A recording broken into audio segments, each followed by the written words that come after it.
Hola, ¿qué tal? Bienvenidos nuevamente.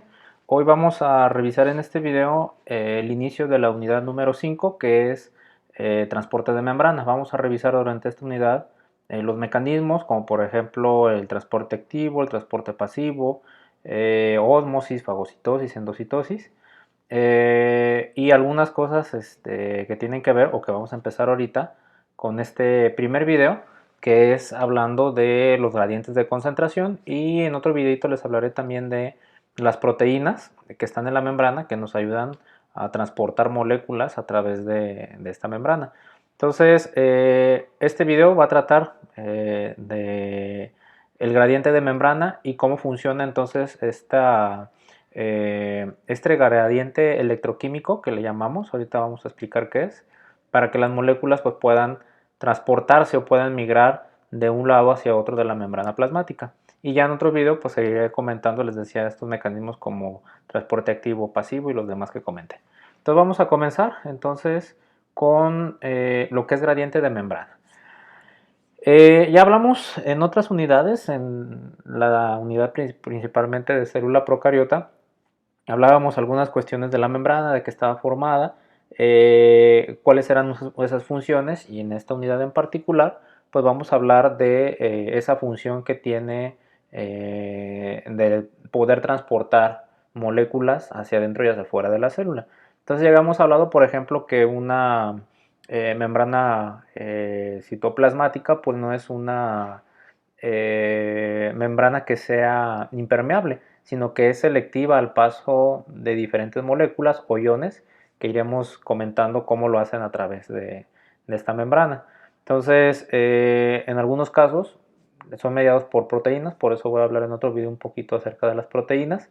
Como lo podemos ver ahí en la figura B, esas figuras en verde grandes que se ven ahí, pues son proteínas, o lo que representan son proteínas que ayudan a transportar entonces a través de la membrana ciertas sustancias. Otras no requerirán del uso de estas proteínas, pueden pasar a través de los fosfolípidos, de las cuales está formada la membrana plasmática, sin ningún problema a través de fenómenos como la difusión. Pero los vamos a ir comentando, les decía, un poco más adelante en otro video.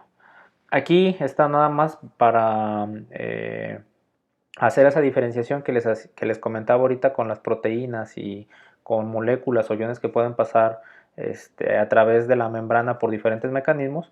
Podemos ver aquí, por ejemplo, moléculas pequeñas que son hidrofóbicas, es decir, tienen la misma característica que los fosfolípidos de repeler el agua. Pueden pasar a través de estos fosfolípidos por simple difusión o por difusión simple.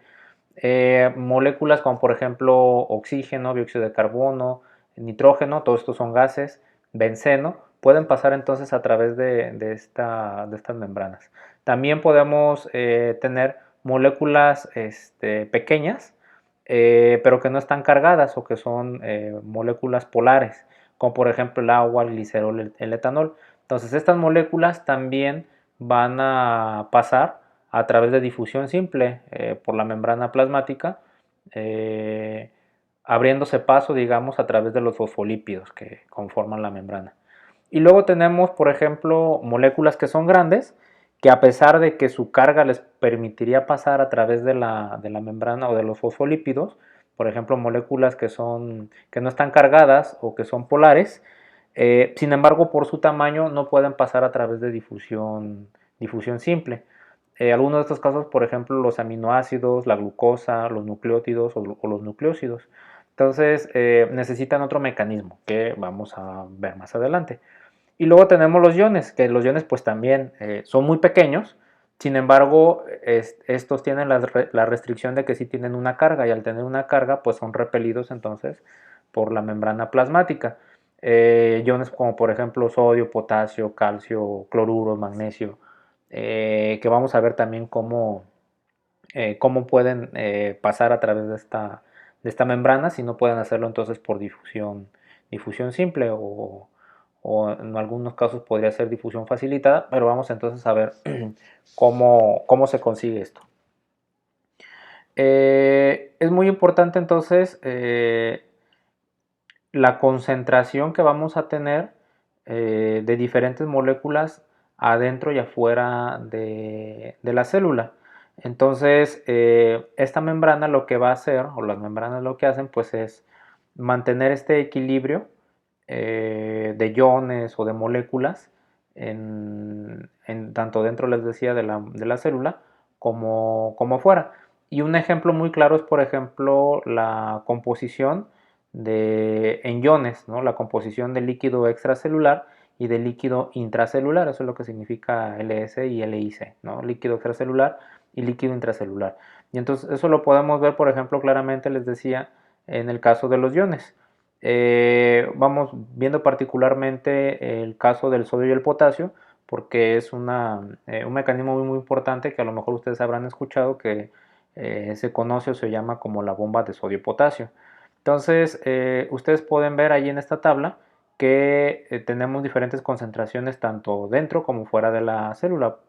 En el caso del sodio tenemos de 5 a 15 milimolar de sodio, y afuera tenemos una mayor concentración, tenemos 145 milimolar o milimoles. Y en el caso del potasio tenemos al revés, adentro tenemos más concentración de ese potasio, 140, y afuera tenemos 5 milimolar.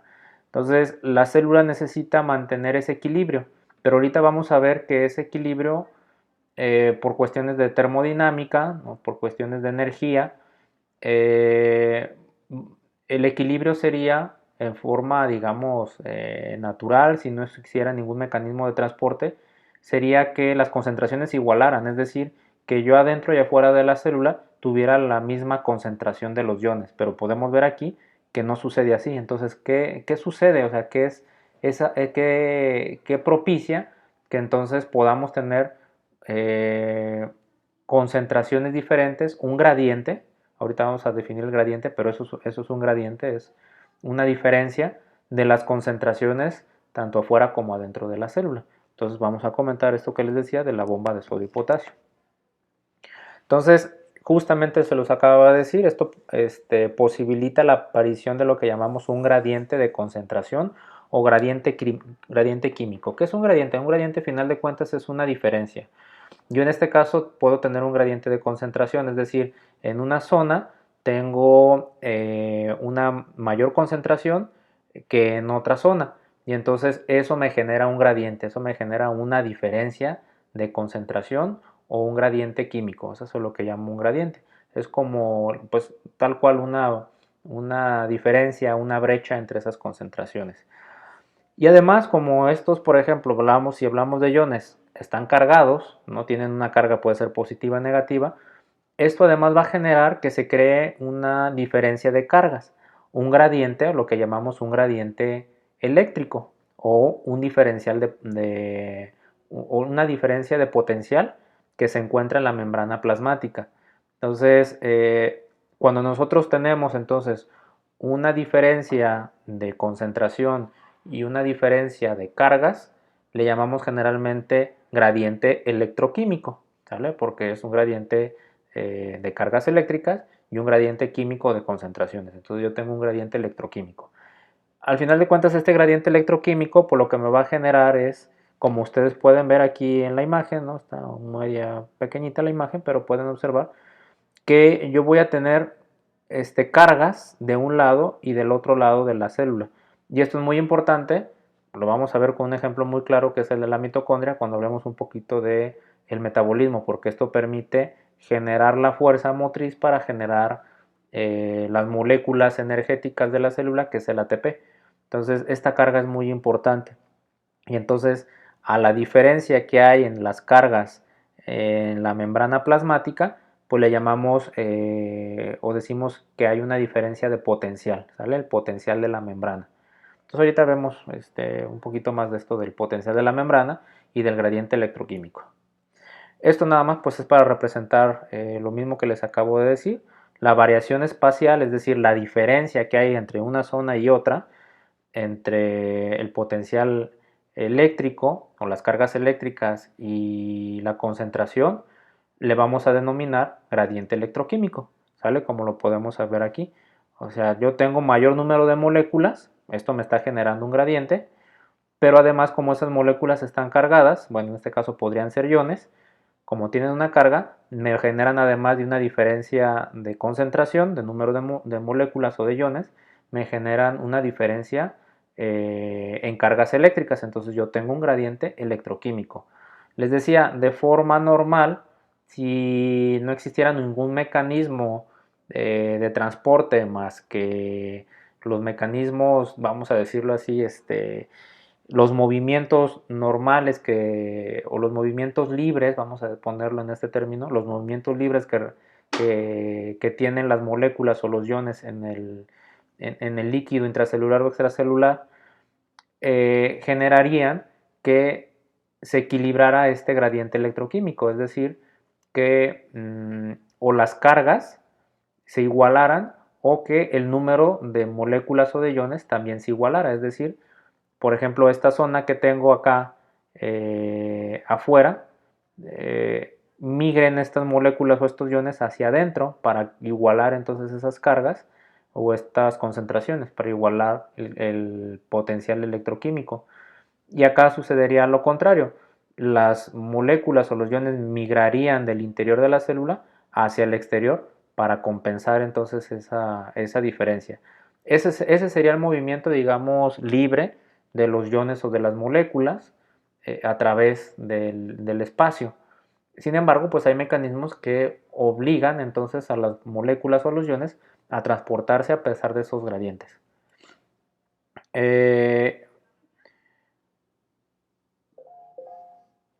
Tenemos aquí, por ejemplo, les decía un caso importante del gradiente electroquímico en el caso de la mitocondria para generar energía, pero también ese potencial de la membrana que se genera al tener estos gradientes, estas diferencias, sobre todo de cargas, este potencial eléctrico, nosotros lo podemos observar también en células como de tejido nervioso, ¿no? Como las neuronas o particularmente en los axones de estas células, en donde este gradiente químico genera pues, o este potencial de la membrana, genera pues entonces señales que va a llevar pues hacia otras células. Esto, por ejemplo, lo vamos a revisar también cuando hablemos un poquito de señalización en la siguiente unidad, cuando hablemos de estas cuestiones de neurotransmisores y moléculas señalizadoras, ¿no? Pero entonces aquí vemos otro ejemplo de cuál es la importancia, pues, de generar o de tener este potencial en la membrana. Aquí nada más es un ejemplo, una representación también. Los potenciales de membrana pues se miden en milivolts y entonces aquí yo podría tener un potencial de membrana de 60 milivolts, ¿no? Es un ejemplo, nada más es un número.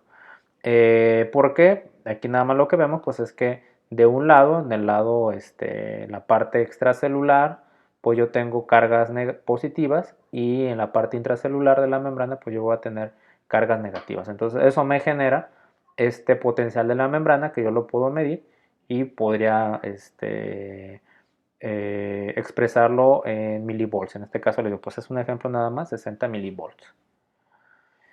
Aquí también vemos esta cuestión del potencial de la membrana, en donde yo al tener un potencial de la membrana, como en el dibujo A, en el diagrama A, lo que yo tengo es la misma cantidad de cargas positivas y negativas de un lado de la membrana y del otro lado de la membrana. Sin embargo, cuando yo tengo entonces diferencias, un potencial, variaciones, por ejemplo aquí vemos en el B, todos los que tengo aquí son positivos y todos los que tengo aquí son negativos del otro lado, entonces ya estoy generando un gradiente eléctrico y se genera entonces un potencial de la membrana. Entonces en este caso mi potencial de la membrana pues ya va a ser diferente a cero, ¿vale? Voy a tener un valor de potencial de membrana diferente de cero.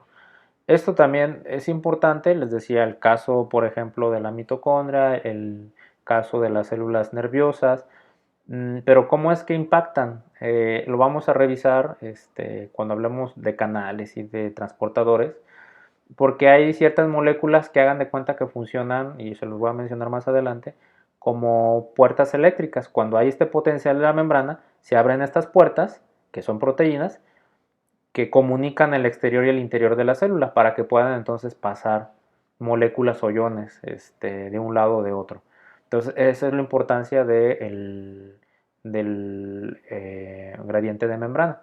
Y eso es lo que sucede también, por ejemplo, con los neurotransmisores que se liberan. No hay un gradiente de membrana, se abren estos canales, permite el paso de estos neurotransmisores para que salgan y vayan a llevar esa señal a otra célula. Entonces es muy importante, son muy importantes estas cuestiones. Aquí vemos pues nuevamente el caso del este gradiente que se genera en el espacio extracelular y en el espacio intracelular o en el citoplasma o en el citosol. Aquí por ejemplo nosotros o nos marcan pues como estas iones en amarillo positivos como iones de potasio. Y entonces estos iones de potasio van a generar o más bien la carga o el potencial de la membrana va a generar lo que les decía ahorita, como si fueran estas proteínas una especie de puertas eléctricas. Este potencial de la membrana, si se fijan, aquí vemos estas proteínas cerradas. Entonces el potencial de la membrana lo que genera aquí está en cero. Entonces este potencial de la membrana lo que genera de cero es que la puerta esté cerrada. Pero cuando nosotros cambiamos o cuando la célula cambia ese potencial de la membrana, esa puerta eléctrica se activa y entonces puede dejar abierto para que haya un paso, por ejemplo, aquí lo vemos, desde el citosol, desde el citoplasma, hacia el exterior de la célula de iones potasio. Y entonces este efecto o este fenómeno se da gracias precisamente a ese gradiente de membrana, porque lo que está intentando hacer estas moléculas o estos iones, pues es igualar la concentración que hay del otro lado, o igualar el gradiente electroquímico que hay del otro lado, ¿no? Entonces, si se fijan, yo aquí tengo más iones de potasio, y cuando se abre entonces esta puerta por el gradiente de membrana, estos iones de potasio entonces van a empezar a salir para equilibrarse, ¿no? Entonces les decía, de forma normal o lo que hace un gradiente de concentración es dirigirse de zonas menores concentradas, de zonas mayores concentradas a zonas menores concentradas. Por ejemplo, ejercicio lo pueden hacer muy, muy sencillo como para que tengan una idea clara de qué es un gradiente de concentración y cómo se mueven las moléculas. Si ustedes tienen un vasito con agua y ese vasito con agua le ponen una gota de colorante, ¿no? Cualquier colorante que tengan, vegetal o el que sea, ponen un colorante y esa gotita de colorante, ustedes van a ver cómo se empieza a disipar, cómo se empieza aunque ustedes no muevan el vaso, aunque ustedes no lo agiten esa agua, van a ver cómo el colorante entonces empieza a migrar, empieza a moverse hacia todas las zonas o hacia todo el volumen de esa agua. ¿Por qué? Porque como hay un gradiente de concentración, esas moléculas de colorante se transportan de la zona donde están más concentradas, es decir, desde donde está formada la gotita, hacia las zonas menos concentradas, que es el resto del agua, y entonces se va a disolver ahí en el agua, ustedes lo van a ver. Eso es lo que hace un gradiente de concentración. Entonces es muy sencillo, yo creo, visualizarlo con ese pequeño experimentito que ustedes inclusive podrían hacer, ¿no? Eso es lo que sucede con las moléculas. Y bueno, esto ya se los comenté, precisamente pues es importante, por ejemplo, en células nerviosas porque transportan entonces este potencial a la membrana, permite la liberación de sustancias como los neurotransmisores. Vamos a comentar de eso, les digo un poquito más cuando hablemos de señalización en la unidad más adelante. Y esto también lo que les explicaba, ¿no? Está cerrado el canal, la proteína. En el siguiente video que les voy a publicar, voy a hablar de estas proteínas que funcionan como transportadores o como canales. Entonces, aquí está cerrado, pero se pueden abrir, les digo, hagan de cuenta que es como una puerta eléctrica, ¿no? El potencial de la membrana, este gradiente de eléctrico de cargas, lo que hace es que se abra o se cierre entonces la membrana, cuando está polarizada y cuando no está polarizada. Es decir, cuando tiene carga y cuando no tiene carga. Entonces, esas cosas son importantes porque vamos a seguirlas mmm, pues si no viendo directamente, las vamos a ir recordando, les digo, cuando hablemos un poco de señalización. Entonces en el siguiente video les voy a hablar de estas proteínas o cómo funcionan estas proteínas que están ahí en la membrana, porque podemos tener proteínas que funcionan como canales o como transportadores o como bombas, ¿no? Entonces vamos a ver eso más adelante. Y esto es justamente lo que les decía de las terminales nerviosas, ¿no? Aquí tenemos una vesícula, esto es una terminal nerviosa, ¿no? De una célula nerviosa. Acá tenemos otra célula que va a ser la célula diana, digamos, la célula que va a recibir esa señal. Nosotros pues aquí tenemos entonces una vesícula adentro que tiene un neurotransmisor, que son estos rojitos que están aquí. Y entonces lo que sucede es que hay un canal de calcio. Este canal de calcio entonces está cerrado, pero cuando hay entonces un impulso nervioso, es decir, una señal eléctrica, un cambio en ese potencial, este canal de calcio se abre, deja pasar el calcio y este calcio a su vez realiza un efecto de liberación entonces de la vesícula, bueno, más bien de los neurotransmisores que están en la vesícula. Entonces, estos neurotransmisores van a llegar y van a llegar ahí a los receptores de la siguiente célula. Entonces, esto de los receptores y todas estas cuestiones lo vamos a revisar, les decía, en la siguiente unidad, que es señalización. Vamos a hablar de receptores y de moléculas señalizadoras. Y entonces, pues es importante, les decía, o esto es uno de los mecanismos que eh, podemos ver cómo participa este potencial de la membrana. Y bueno, esto ya lo vamos a ver en la siguiente unidad, porque ¿qué pasa después de que se libera el neurotransmisor? El neurotransmisor llega aquí al receptor, que son estas moléculas que se ven aquí en azul más grandes o más oscuras, y estos receptores se acoplan o reciben a los neurotransmisores, que son las moléculas señalizadoras, y entonces el canal se abre para dejar pasar entonces iones, por ejemplo. Pero esto ya es señalización que vamos a ver adelante. Entonces, yo ahorita les comentaba, hay, por ejemplo, en el caso anterior, esta compuerta, ¿no? Esta puerta se abre con un gradiente electroquímico, con una señal eléctrica, con el potencial de la membrana. Pero este canal que está aquí, esta compuerta, se abre con una molécula señalizadora. Entonces, eso lo vamos a ver la siguiente unidad. Tenemos canales que se abren con, vamos a poner esta analogía.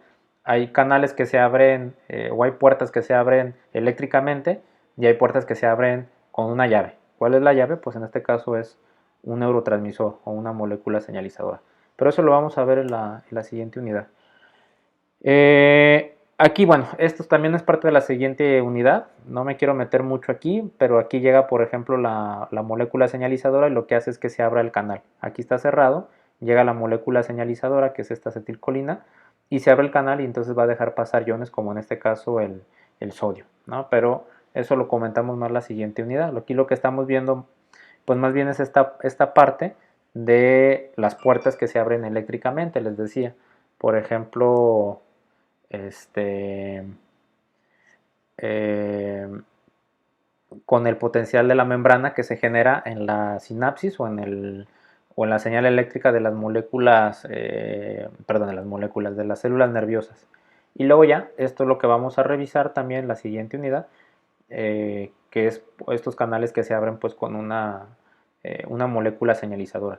Entonces les decía, esto también lo vamos a seguir hablando la siguiente unidad, que es señalización, porque hay señales que se transmiten entonces o que se generan por un impulso eléctrico, por un gradiente de membrana o un potencial de membrana, y hay señales que lo que me hacen es que yo tengo una molécula señalizadora que llega a un receptor para que se abra a lo mejor ese canal. Entonces eso lo vemos en la siguiente unidad. Aquí tenemos algunos, por ejemplo, hay diferentes canales, también lo vamos a comentar la siguiente unidad. Aquí hay unos canales, por ejemplo, yo puedo tener canales de sodio, canales de potasio, canales de calcio, hay algunos canales que tienen o que son particulares para ciertas moléculas señalizadoras como receptores GABA. Entonces, Esto más bien lo vamos a ver la siguiente unidad, porque ya forma parte de moléculas señalizadoras, de canales, de receptores. Aquí a lo mejor lo que habría que nada más resaltar pues es esta parte de los que funcionan con un potencial de la membrana, como por ejemplo este que vimos como ejemplo, que es el canal, o más bien el ion de potasio, que se mantiene gracias a un potencial de membrana. ¿Sale? Entonces ya lo demás pues lo iremos viendo en la siguiente unidad. Y bueno, les voy a adelantar un poquito, de todas formas les voy a hablar un poco más de las proteínas en otro video, pero aquí les puedo adelantar, por ejemplo, esas moléculas que permiten el paso de las sustancias cargadas eléctricamente a través de la membrana son proteínas que llamamos transmembrana. Entonces, en el siguiente video les voy a explicar qué es una proteína transmembrana. Pero ahorita una proteína transmembrana, de forma sencilla, es una proteína que atraviesa toda la membrana plasmática y por eso funciona como una especie de canal, como los dibujitos que veíamos, ¿no? Hagan de cuenta que esto es una proteína, azul, las barras grises pues es la membrana plasmática, la doble capa lipídica, y entonces, como están atravesando toda la membrana, son proteínas transmembrana, funcionan como un canal, ¿no? Donde pueden pasar iones, por ejemplo, que ya vimos que no pueden pasar directamente a través de los fosfolípidos pues porque tienen una carga eléctrica. Entonces, dentro de esas proteínas podemos tener bombas, canales y transportadores. ¿Por qué? Porque cada una realiza funciones diferentes de transporte. Vamos a ver ahorita las diferencias. Porque las bombas, por ejemplo, lo que crean son gradientes con gasto de energía. Aunque algunas, como la ATPasa, que vamos a comentar también un poquito tal vez cuando hablemos de metabolismo, pueden romper gradientes para sintetizar ATP. Entonces, por eso se llaman bombas, porque van en contra de un gradiente de concentración. Yo les decía, o sea, la naturaleza termodinámica de las moléculas hace que se muevan de la zona más concentrada a la zona menos concentrada. Yo cómo rompo esa inercia, vamos a decirle, esa fuerza natural, pues a través de una bomba que va en contra entonces del gradiente para poder transportar entonces moléculas que vayan de una zona menos concentrada a una más concentrada. Y siempre les pongo este ejemplo, que es un ejemplo muy burdo, pero puede funcionar, ¿no? Imaginen, pues ustedes en su casa tienen un tinaco, ¿no? En la azotea. Y entonces para llevar agua de ese tinaco a la planta baja, simplemente tienen una tubería conectada con una llave. Y entonces a la hora que abren la llave, pues el agua sale simplemente por gravedad. Esto es una analogía al gradiente de concentración. ¿Sale? De forma natural, el agua va a fluir porque viene entonces de una zona alta a una zona más baja. Pero ¿qué pasa si entonces ustedes más bien tienen un aljibe, es decir, tienen agua en un contenedor que está debajo del nivel del suelo y ustedes lo quieren subir, por ejemplo, a una segunda planta? Igual tienen conectada una tubería y con una llave a la parte de arriba. Si ustedes abren esa llave, pues no va a salir agua, porque de forma normal, de forma natural, el agua no puede ir o no puede vencer pues la fuerza de gravedad e ir de abajo hacia arriba, ¿no? Entonces, nuevamente la analogía, no puede ir de un gradiente o no puede romper ese gradiente de concentración donde tendría que ir de una zona más concentrada a una zona menos concentrada. ¿Qué necesitan entonces? Pues meter una bomba, ¿no? Si ustedes meten una bomba, entonces van a vencer la fuerza de gravedad, van a vencer el gradiente de concentración para que entonces esa agua suba. Entonces, esta es una analogía, les digo, un poco burda, pero puede funcionar para que entiendan por qué le llamamos bombas a estas proteínas, porque van en contra del gradiente de concentración. Los transportadores usan el gradiente de concentración para mover una molécula en contra de su propio gradiente. Entonces, estos transportadores simplemente son facilitadores. Se requiere pues que sí participen porque a lo mejor son, por ejemplo, como los iones que no están, que están cargados y no pueden pasar a través de la de los fosfolípidos, y entonces necesitan esta ayuda, por eso se llaman transportadores. Entonces, y usan precisamente estos gradientes, pero usan otros gradientes de otras moléculas para generar esta fuerza que los impulse a mover entonces los iones o moléculas que se requieran. Ahorita lo vamos a ver con un ejemplo como para que quede más claro cuál es la diferencia entre una bomba y un transportador. Y luego vienen los canales. Los canales son simplemente pasajes, son como túneles que van a formar estas proteínas, ¿no? Como estos que veíamos acá, aquí. Esto es un canal, se forma el canal y simplemente va a pasar entonces el ion en este caso. Y van a pasar de manera pasiva, es decir, no requieren energía porque van empujados a favor de su gradiente de concentración. Entonces simplemente es abrirles la puerta para que puedan tener libre paso y entonces que tengan el movimiento libre de una zona más concentrada a una zona menor concentrada, pero necesito abrirles un camino que sería a través de un canal. Ahorita vamos a ver unos ejemplos para que quede un poco más claro. Aquí, por ejemplo, vemos unas imágenes en donde vemos un transportador, que son las proteínas, por ejemplo, transmembranas que les decía, estos dibujitos en verde representan la proteína y lo grisecito pues representa la membrana plasmática, la doble capa lipídica. Y entonces estos transportadores, si se fijan, lo que hacen es cambiar la configuración de la proteína. Es decir, de un lado está cerrado y del otro lado está abierto.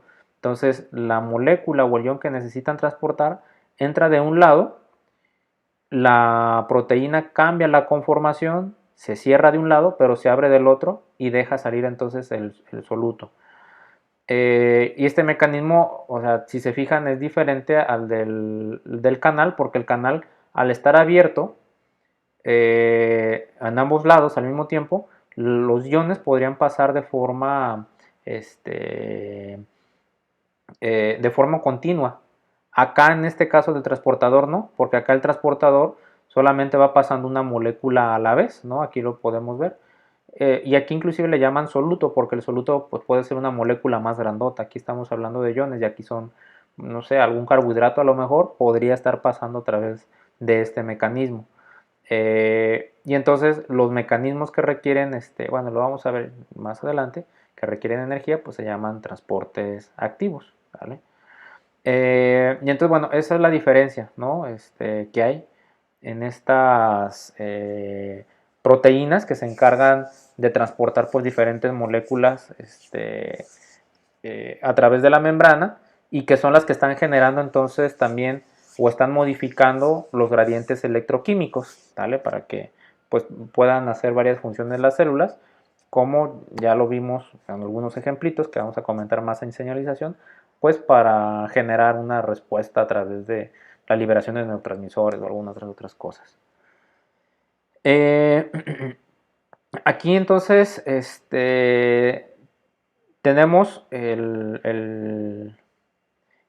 unos casos particulares de bombas. Por ejemplo, yo tengo la bomba de sodio y potasio, que es una de las más conocidas y estudiadas, que vamos a mencionar más adelantito, en donde se transporta entonces iones de sodio y potasio contra su gradiente de electroquímico, pero para esto se requiere un gasto de energía. A la bomba de sodio y potasio lo que le da la energía es el ATP, que es energía química. Entonces se requiere ATP para generar entonces este movimiento. Aquí estamos hablando, les decía, de transporte activo, que vamos a mencionar también en otro video, para que quede claro. Pero entonces, por eso se llaman bombas, les decía, porque necesitan además energía. Tenemos otras bombas que no están activadas, digamos, por energía química como el ATP. Por ejemplo, aquí tenemos una, se llama bacteriorhodopsina, que esto lo que genera la energía para que se mueva es la luz, ¿no? Los protones, bueno, más bien lo que se va a transportar son los protones, pero para que se puedan transportar necesitan entonces energía lumínica para transportar estos iones de hidrógeno o estos protones. Entonces, si se fijan, es diferente. Acá es ATP, energía química, y acá es energía luminosa. Y luego tenemos hacia la izquierda, en esta figurita, es un caso de la cadena respiratoria de la mitocondria que les digo, vamos a comentar más adelante, cuando hablemos un poquito de metabolismo. Y aquí lo que se necesita es unas moléculas que se oxidan y se reducen. Por ejemplo, aquí yo tengo un reducido que al perder ese protón se va a oxidar y entonces me va a generar entonces que haya ese transporte de protones, inclusive en contra de su gradiente de concentración.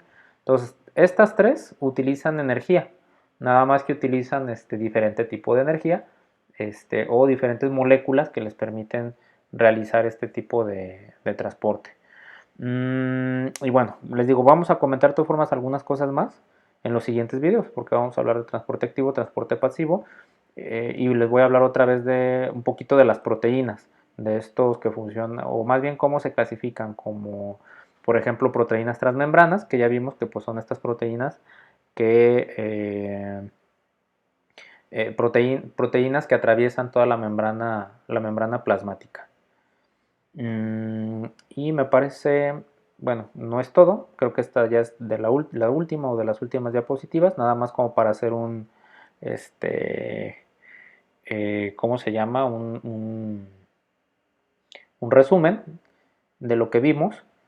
El que es la difusión simple, por ejemplo, esto podría ser una molécula de nitrógeno gaseoso, entonces esta se va a mover por difusión simple a través de los fosfolípidos de la membrana plasmática, no necesita gasto de energía, no necesita ayuda de proteínas para ser transportada. Y luego, por ejemplo, tenemos, les decía, vamos a comentarlo en otro video, transporte que no requiere energía. Por ejemplo, un transportador no requiere energía, pero está mediado por una proteína, y entonces ya vimos más o menos cómo es el mecanismo. Entra, está abierto de un lado, cerrado del otro, entra, se cierra ese lado y se abre el otro extremo para permitir entonces el paso o la salida. Y tenemos también los que forman canales, ¿no? Entonces estos canales permiten el paso o el flujo continuo de esos iones o de esas moléculas. Pero como estas no requieren energía, pues es transporte pasivo, ¿vale? Lo vamos a ver en otro video. Y luego tenemos que también está mediado por proteína, pero en este caso, como requiere energía, ya sea de las cualquiera que vimos, química, lumínica o de algún otro tipo, pues entonces es transporte activo. Entonces, bueno, estas dos son transportadoras, ¿no? Los dos pueden ir en contra del gradiente de concentración, lo veíamos en la diapositiva anterior o en las diapositivas anteriores. La bomba y el transportador pueden ir en contra del gradiente de concentración. Sin embargo, la bomba requiere energía para hacerlo y el transportador no. Esa sería la diferencia. Y bueno, aquí nada más nos representan el gradiente de concentración, cómo tendría que ir de forma libre, les decía, o normal, las moléculas o los iones de una zona más concentrada hacia una zona menos concentrada para equilibrar entonces ese gradiente electroquímico que hay, ¿vale? Entonces, y vamos a ver, podemos ver muchos ejemplos. En la célula todos estos sistemas están funcionando, no es que una célula tenga uno o tenga otro, sino que pueden tener varios sistemas. Y por ejemplo, todas las membranas o todos los orgánulos membranosos pues tienen esos mecanismos de transporte. Hablábamos por ejemplo de la mitocondria, o por ejemplo hablábamos de vesículas que tienen neurotransmisores, o por ejemplo en este caso un lisosoma. Entonces, a través de esas membranas, por ejemplo, a través de la membrana plasmática se pueden estar transportando nucleótidos, azúcares, aminoácidos, iones como el sodio, y en la mitocondria pues se pueden estar transportando moléculas como el piruvato o el ATP, en los lisosomas protones, y entonces todos esos sistemas están ahí funcionando en las membranas plasmáticas de las células. Bueno, y no solamente las membranas plasmáticas, les decía, sino las membranas de los organulos también, porque están formadas de los mismos fosfolípidos. Bueno, aquí también vemos unas imágenes del transportador, ¿no? Nuevamente el transportador, como inclusive aquí podemos ver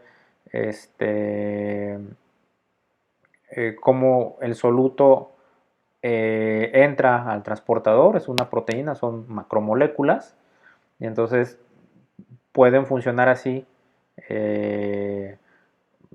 capturando, digamos, o acoplándose a otras moléculas como los solutos, y luego entonces va a liberar el soluto o la molécula del otro lado para ir entonces generando este gradiente de concentración. Entonces, bueno, son dibujitos, imágenes que ustedes pueden encontrar en cualquiera de los, bueno, en particular en el libro de Essential Cell Biology que ya les pasé, que les pasé un par de ediciones diferentes como para que lo puedan revisar. Entonces ahí está en el libro, de ahí saco estas imágenes y obviamente pues ahí viene su explicación de lo que es. Y esta es, por ejemplo, nuevamente el caso de las bombas. Aquí tenemos una bomba que funciona con ATP. Entonces, a la hora que el ATP rompe ese o uno de los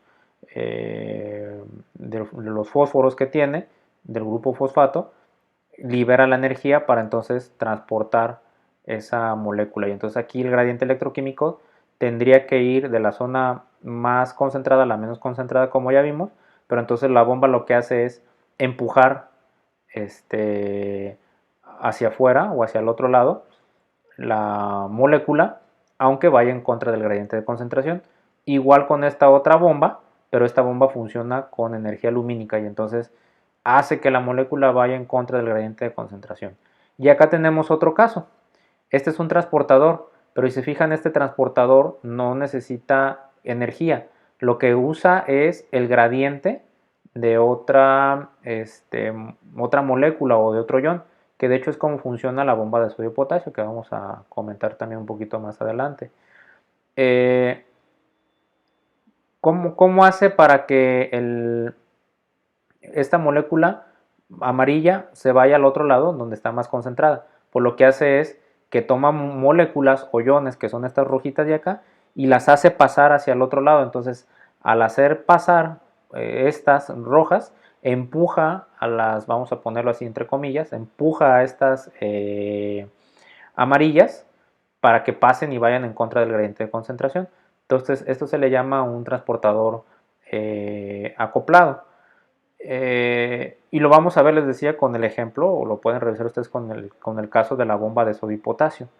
Hay una determinada cantidad de iones de potasio que se transportan hacia un lado por una determinada cantidad de iones de sodio que van hacia el otro lado. Entonces, esto también tiene un nombre que vamos a revisar en otro video, porque esto se llama cotransporte, y entonces depende del sentido en el que vayan, se puede llamar paralelo o antiparalelo, pero lo vamos a revisar en otro video, ahorita nada más, como para adelantarme un poquitín.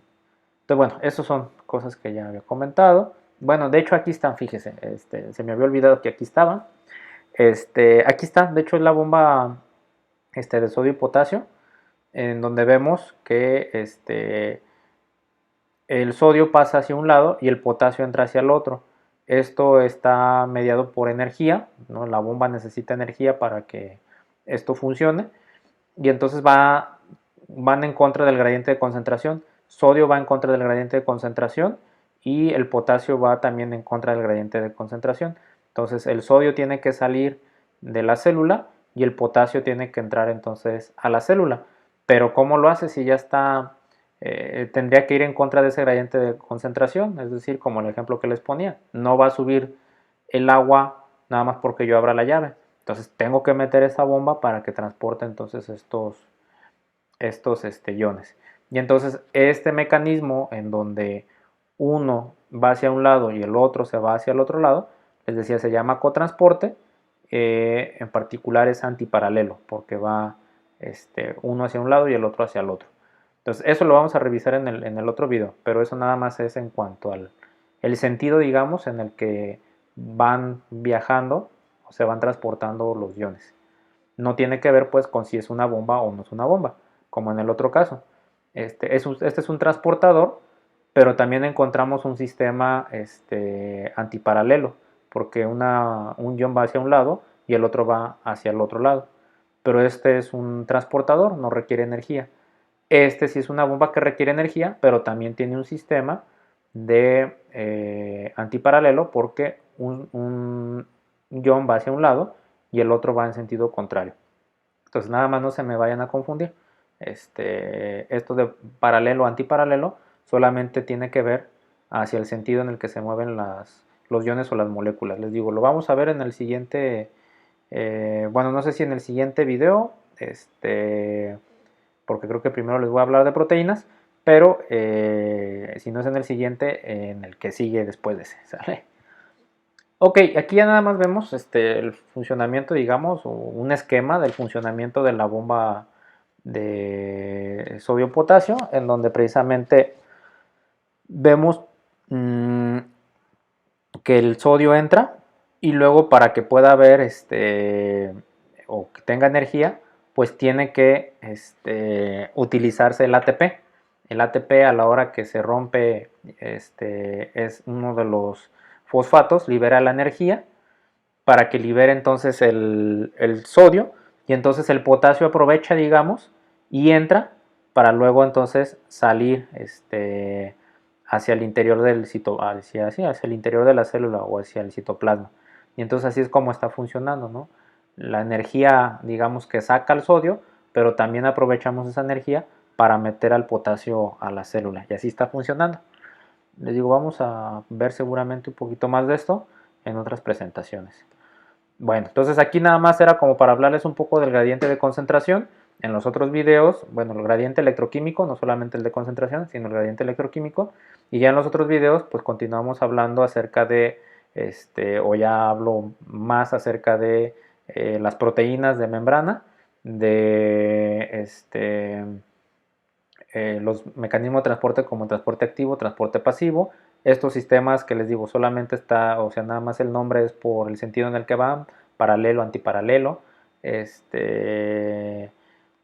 ¿Y qué más vamos a ver? Pues vamos a ver la ósmosis y vamos a ver también fagocitosis y endocitosis, así muy rápidamente, pero también los vamos a mencionar.